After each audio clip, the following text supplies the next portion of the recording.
They were still 6 or 7 days away from the center of the crater when Markov decided without warning to put the bathyscaphe through deep water tests.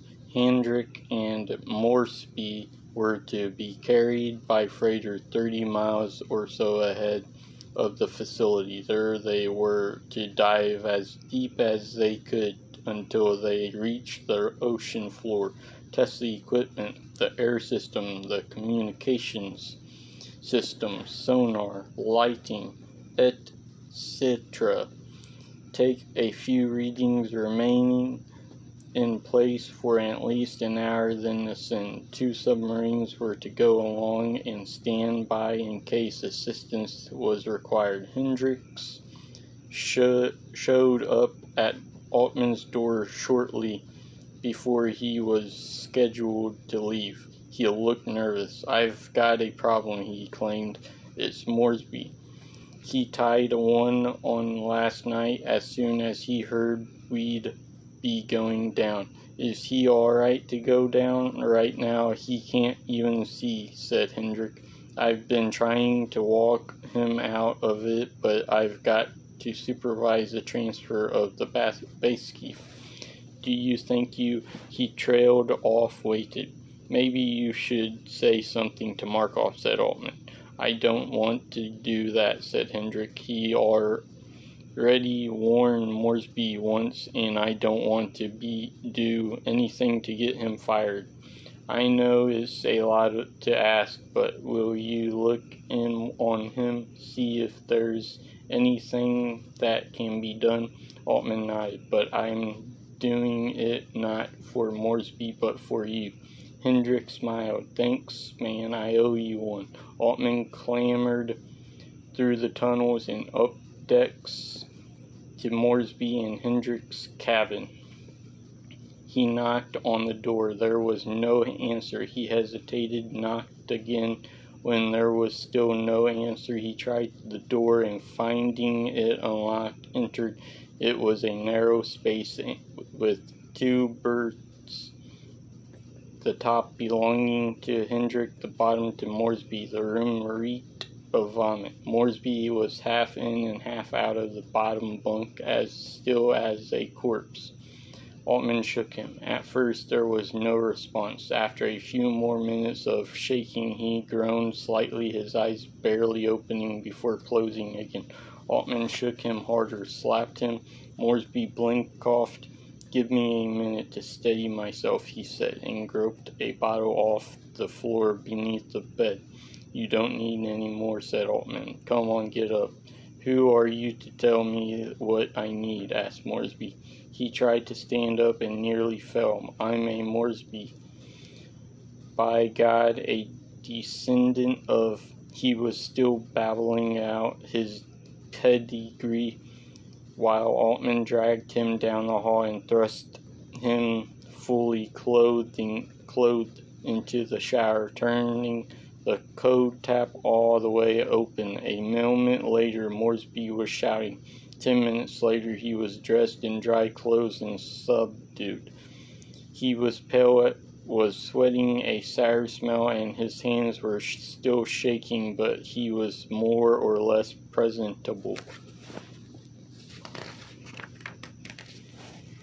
"You all right?" Altman asked. "Just nervous," said Moresby. "I'll be all right once I'm done there." Altman nodded. "You won't tell anybody, will you?" said Moresby, refusing to meet his gaze now. "Hendricks doesn't want me to," he said. "If it was up to me, I would." He led Moresby to the submarine bay where Markov was planning to pass them in review before leaving. The submarine pilots were already there, the bathyscaphe transferred.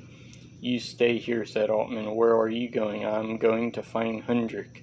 It might have been different if he'd found Hendrik sooner, or if the other submarine pilots had kept an eye on Moresby, or if Markov had come right away before Moresby had time to have second thoughts, but it took almost half an hour for him to arrive. as it was. Hendrik and Altman made it back just a few moments before Markov, and it wasn't until he started speaking that Altman realized Moresby was nowhere to be seen.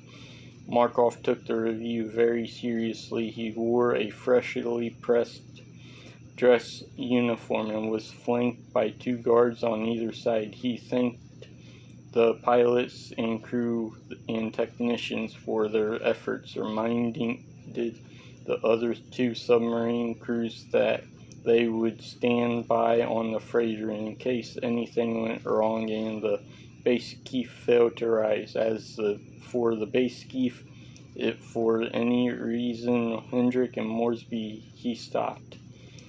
"Where's Moresby?" he asked.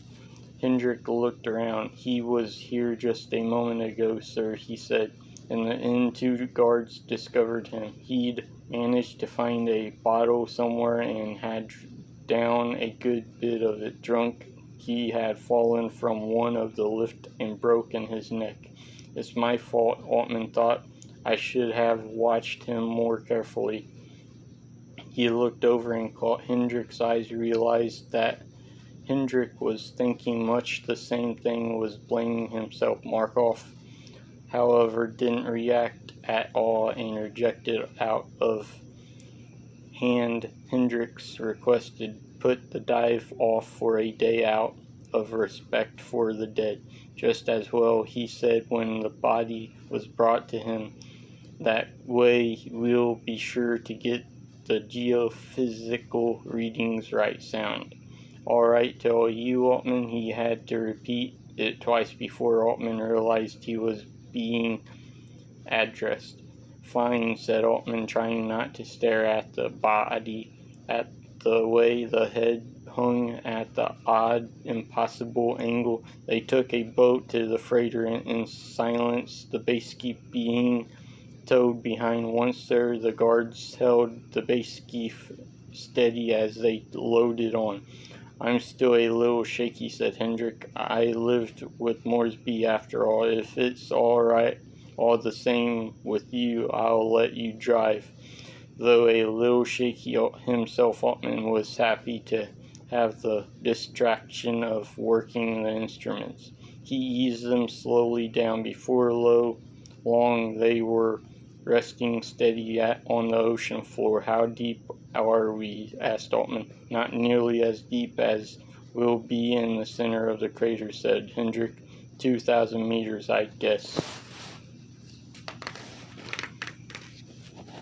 "Have you ever been this deep before?" Hendrik shook his head. "Almost," he said, "but not quite." It was peaceful there, thought Altman, soothing, almost like they had come to the end of the world. He liked listening to the quiet whirl of the air recirculators, liked watching the dark, almost empty world outside.